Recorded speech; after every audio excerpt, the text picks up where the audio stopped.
언제나 새로운 이야기가 기다리는 곳. Story Radio Station. 테슬라, 링크드인, 유튜브, 그리고 스페이스X. 여러분, 이 이름들 들으면 어떤 생각이 드세요? 아마 세상을 바꾼 혁신적인 기업들 이렇게 생각하실 텐데요. 그런데 만약에 이 모든 기업의 DNA가 페이팔 마피아라고 불리는 단 하나의 집단에서 나왔다면 어떨까요? 오늘 저희는 이들이 어떻게 실리콘밸리에 보이지 않는 설계자들이 됐는지, 그리고 그들이 만든 이 눈부신 혁신 이면에 어떤 그림자가 있는지 한번 깊숙이 들여다보겠습니다. 그 페이팔 마피아라는 이름이 참 자극적이죠. 이게 2007년에 포춘 매거진 기사에서 처음 쓰면서 유명해진 말이에요. 2007년이요?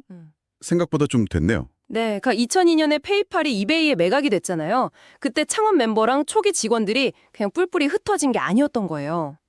서로 다음에 창업할 때 돈을 대주고 핵심 인재들을 막 밀어주면서 뭐랄까 거대한 영향력 네트워크를 만든 거죠. 이걸 묘사한 말인데 단순한 동창회 같은 게 아니라 실리콘밸리의 권력과 자본의 흐름을 보여주는 상징적인 용어가 된 겁니다. 그러니까 그 끈끈한 결속력이 모든 이야기의 시작점이군요. 근데 제가 자료들을 좀 보니까 이 관계가 처음부터 막 평화롭고 이상적이었던 건 아니더라고요. 전혀 아니었죠. 오히려 끊임없는 전쟁 속에서 살아남은 전우회에 가깝다는 느낌을 받았어요. 심지어 페이팔이라는 회사 자체가 서로를 죽이려던 경쟁사였잖아요. 피터 틸의 컴피니티랑 앨런 머스크의 엑스닷컴. 맞습니다. 시작부터가 생존투쟁이었어요. 어쩔 수 없이 합병을 했는데 그 후에도 회사는 정말 매일매일이 위기였습니다. 매일매일이요? 네, 가장 치명적이었던 게 러시아 범죄 조직 같은 세력들이 벌이는 신용카드 사기였어요. 범죄 조직이요? 네, 페이팔 시스템의 허점을 파고들어서 빼돌리는 돈이 한 달에 $10,000에 달했습니다. 한 달에요? $10,000면 당시 벤처기업으로서는 감당이 안 되는 손실이었겠네요. 그렇죠. 매달 회사 자본금의 상당액이 그냥 증발해버리는 그야말로 존폐의 위기였죠. 그런 외부의 적을 대체 어떻게 막아낸 거죠? 여기서 이제 그들의 DNA가 드러나는 겁니다. 당시 CTO였던 맥스 레브친하고 그의 엔지니어 팀이 밤을 새워가면서 해결책을 찾았는데요. 그 결과물이 바로 지금 우리가 인터넷에서 매일같이 마주치는 캡차 기술입니다. 그 로봇이 아닙니다 체크하는 그거요? 네, 바로 그 기술이죠. 세계 최초였어요.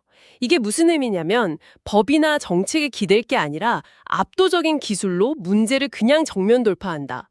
이들만의 방식이 이 지독한 경험 속에서 확립된 겁니다. 범죄 조직을 막으려고 만들었던 그 기술 만능주의가 훗날 이 사람들이 경쟁사를 무너뜨리거나 규제를 회피하는 방식에도 똑같이 적용됐다고 볼 수도 있겠네요. 아주 정확한 지적이세요. 문제의 본질보다는 기술적 해결책에만 몰두하는 경향의 씨앗이 이때 심어진 거죠. 그런데 외부의 적만 있었던 것도 아니라면서요? 네, 내부의 적도 아니고 파트너의 배신 같은 거죠.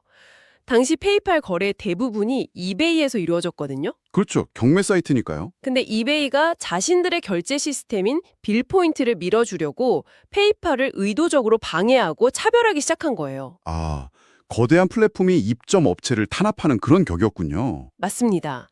이 과정에서 이들이 거대 기업을 상대로 어떻게 싸워야 하는지, 또 어떻게 바이럴 마케팅으로 판을 뒤집는지를 정말 처절하게 배우게 됩니다.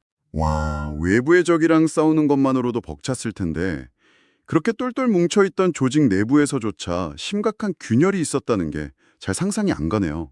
가장 극적인 사건이 바로 내부 쿠데타였습니다. 쿠데타요? 네, 당시 CEO였던 앨런 머스크가 회사의 기술 시스템을 유닉스 기반에서 윈도우로 싹 바꾸려고 했어요.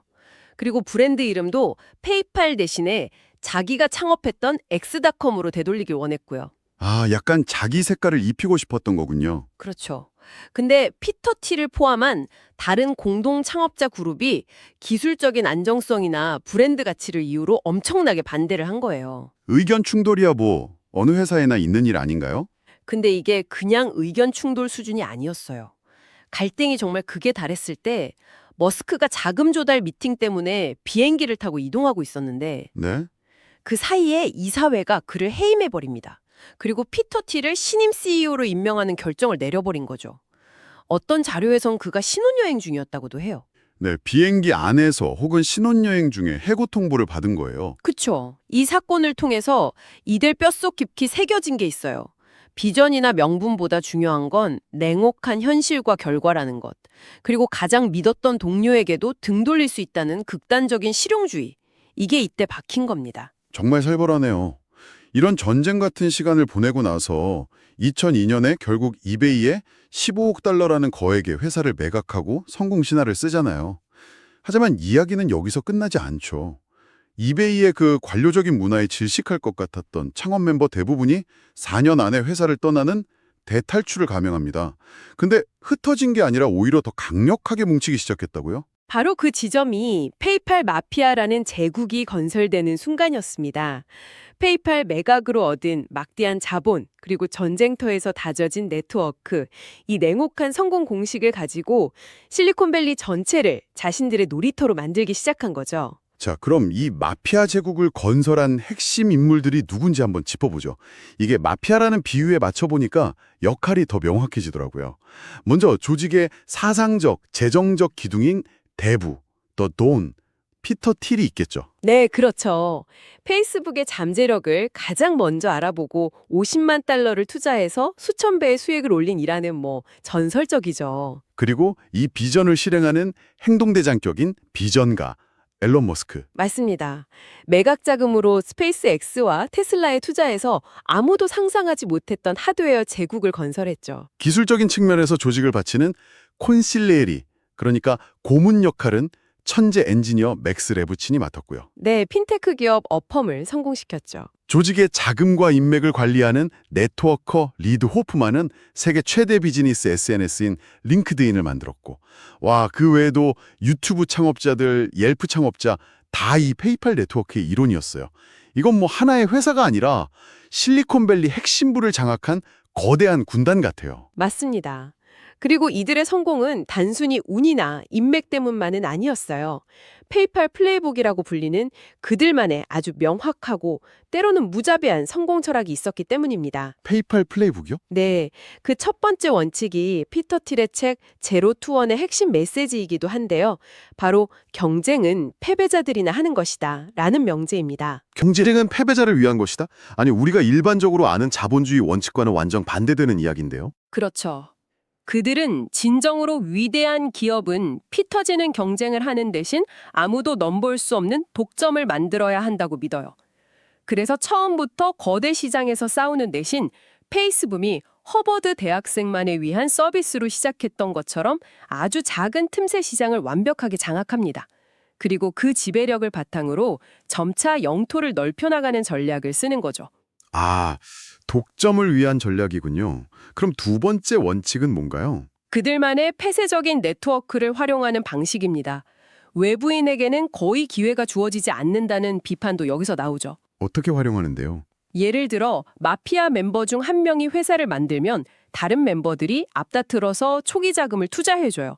이게 다른 벤처 캐피털들한테 이 회사는 이미 우리 네트워크에서 검증 끝났다는 아주 강력한 신호를 보내는 효과가 있는 거죠. 아하, 일종의 보증 수표 같은 거군요. 그렇죠. 채용 방식도 재밌어요. 주변에서 가장 똑똑한 친구를 데려와라. 이런 식의 추천에 의존합니다. 물론 최고의 인재를 빠르게 모을 수 있다는 장점은 있지만 결과적으로 비슷한 생각과 배경을 가진 사람들만 모이게 만들어서 조직의 다양성을 해치고 그들만의 성을 더 견고하게 만드는 부작용을 낳았죠. 여기까지 들어보면 정말 대단한 성공 신화입니다. 하지만 바로 이 지점에서 우리가 이 이야기의 다른 면, 즉 이들이 만든 제국의 어두운 유산에 대해 이야기해봐야 할 것 같아요. 이들의 성공 공식이 우리 사회에 어떤 비용을 청구하고 있을까요? 가장 먼저 지적되는 문제가 그들의 독점 철학이 낳은 반경쟁적 시장 구조입니다. 페이스북 사례가 아주 대표적이죠. 인스타그램이랑 왓츠앱 인수 말이군요. 경쟁자였던 인스타그램과 왓츠앱을 아직 작을 때 막대한 돈으로 사들여서 그냥 흡수해버렸어요. 경제학자들은 이런 거대 기업 주변에는 새로운 스타트업이 싹을 틔울 수 없는 킬존이 형성된다고 비판합니다. 혁신이 아니라 혁신의 싹을 돈으로 잘라버리는 행위라는 거군요. 바로 그겁니다. 심지어 페이팔 자신들도 최근에 그런 비판에서 자유롭지 못해요. 아, 어떤 일이었죠? 페이팔이 가맹점들한테 자신들보다 수수료가 저렴한 다른 결제 수단을 소비자에게 추천하지 못하도록 막는 조항을 계약에 넣었다가 집단 소송을 당했어요. 유도금지 조항이요? 네, 이건 명백히 소비자의 선택권을 제한하고 시장 전체의 가격을 인위적으로 높게 유지시키는 행위라는 비판을 받고 있습니다. 독점은 선하다는 그들의 믿음이 현실에서는 어떻게 작동하는지를 보여주는 거죠. 시장 생태계를 왜곡하는 것뿐만 아니라 노동의 형태 자체를 바꿔놓았다는 점도 이들의 중요한 유산 혹은 문제점으로 꼽히더라고요. 바로 기익 이코노미의 확산. 맞습니다. 우버나 리프트 같은 차량 공유 플랫폼, 이 회사들의 초기 자금 대부분이 페이팔 마피아와 연결된 벤처 캐피털에서 나왔어요.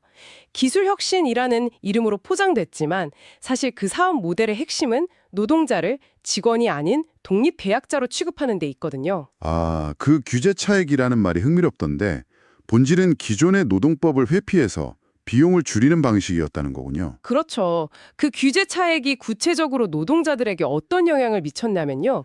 기업이 당연히 부담해야 할 최저임금, 건강보험, 산재보험, 유급휴가 같은 사회적 안전망의 비용을 전부 노동자 개인에게 떠넘기는 결과를 낳았습니다. 플랫폼은 기술만 제공할 뿐 모든 책임은 당신에게 있다. 이런 논리군요. 네. 기술의 발전이 오히려 노동자의 권리를 수십 년 전으로 후퇴시키는 역설적인 상황을 만든 셈이죠. 더 나아가서 경제 영역을 넘어 국가안보와 시민감시라는 훨씬 더 민감한 용역까지 그들의 영향력이 뻗치고 있다는 점이 가장 우려스러운 부분인 것 같습니다. 피터 틸이 만든 펠런티어라는 회사가 그 중심에 있고요. 네, 펠런티어, CIA의 투자를 받아서 설립된 회사죠. FBI, 국토안보부 같은 정보기관들이 가진 방대한 데이터를 하나로 통합해서 분석하는 소프트웨어를 제공합니다. 그게 왜 문제가 되는 거죠? 이 기술이 이민세관 단속국, 그러니까 IC의 불법 이민자 색출 작전이나 특정 지역의 범죄 가능성을 예측해서 경찰력을 배치하는 예측 치안 시스템에 활용되면서부터 논란이 커졌어요. 효율적인 치안 활동이라는 긍정적인 측면도 있지 않을까요? 물론 그런 주장도 있습니다. 하지만 비판하는 쪽에서는 이게 명확한 증거 없이 데이터 분석만으로 특정 개인이나 집단을 잠재적 범죄자로 낙인 찍을 수 있다고 봐요. 시민의 사생활을 심각하게 침해할 수 있는 감시 자본주의의 아주 위험한 형태라는 거죠. 빠르게 움직여 세상을 파괴하라는 실리콘밸리의 방식이 인권과 직결된 공공 영역에 무분별하게 적용될 때 어떤 위험이 생기는지 보여주는 사례군요. 맞습니다. 단순히 돈을 버는 걸 넘어서 이제는 자신들의 세계관을 현실 정치에 직접 투영하려는 움직임까지 보이고 있어요.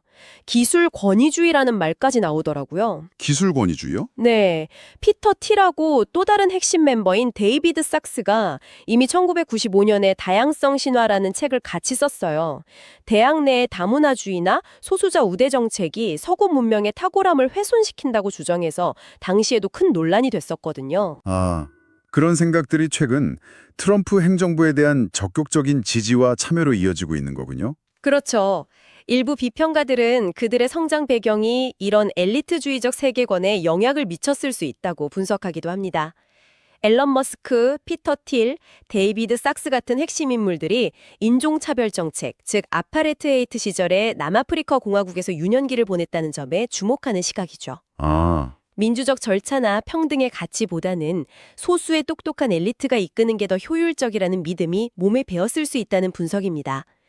이들은 비효율적인 민주주의 시스템 대신 선출되지 않은 기술 엘리트가 데이터를 기반으로 국가를 더 합리적으로 운영해야 한다는 기술 권위주의에 대한 믿음을 공공연히 드러내고 있습니다. 종합해보면 페이펄 마피아는 단순히 성공한 사업가들의 모임이 아니군요. 21세기 자본주의의 작동 방식을 경쟁에서 독점으로, 개방에서 폐쇄적인 네트워크 중심으로 재편한 거대한 세력이다. 이렇게 봐야겠습니다. 그들이 만든 서비스가 우리 삶의 편리함과 혁신을 가져다 준 건 부정할 수 없는 사실이지만 그들의 승자독식 철학이 시장의 공정성을 해치고 사회 안전망을 약화시키고 있다는 이면을 함께 봐야 한다는 말씀이시네요. 그리고 정말 중요한 건 이들이 더 이상 실리콘밸리의 아웃사이더가 아니라는 점입니다. 앨런 머스크가 트위터를 인수해서 여론에 직접적인 영향력을 행사하고 피터 틸 같은 인물이 마쿠에서 워싱턴 정치를 움직이는 등 이제는 기술 권력을 넘어서 현실의 지배 권력 그 자체가 되어가고 있거든요. 따라서 이들을 이해하는 건 단순히 IT 트렌드를 파악하는 걸 넘어서 미래 사회의 권력이 어떻게 재편될 것인지를 가늠하는 핵심적인 열쇠가 되었습니다. 마지막으로 이런 생각을 해보게 됩니다. 과거 실리콘밸리의 선구자들이 세상을 바꿀 도구, 예를 들면 반도체나 개인용 컴퓨터 같은 걸 만들었다면요. 페이팔 마피아는 이제 세상을 운영하는 규칙 그 자체를 새로 설계하고 있는 건 아닐까요? 그리고 만약 그렇다면 그 새로운 규칙이 과연 우리 모두를 위한 것인지에 대한 질문은 앞으로 누가 또 어떻게 던져야 할까요?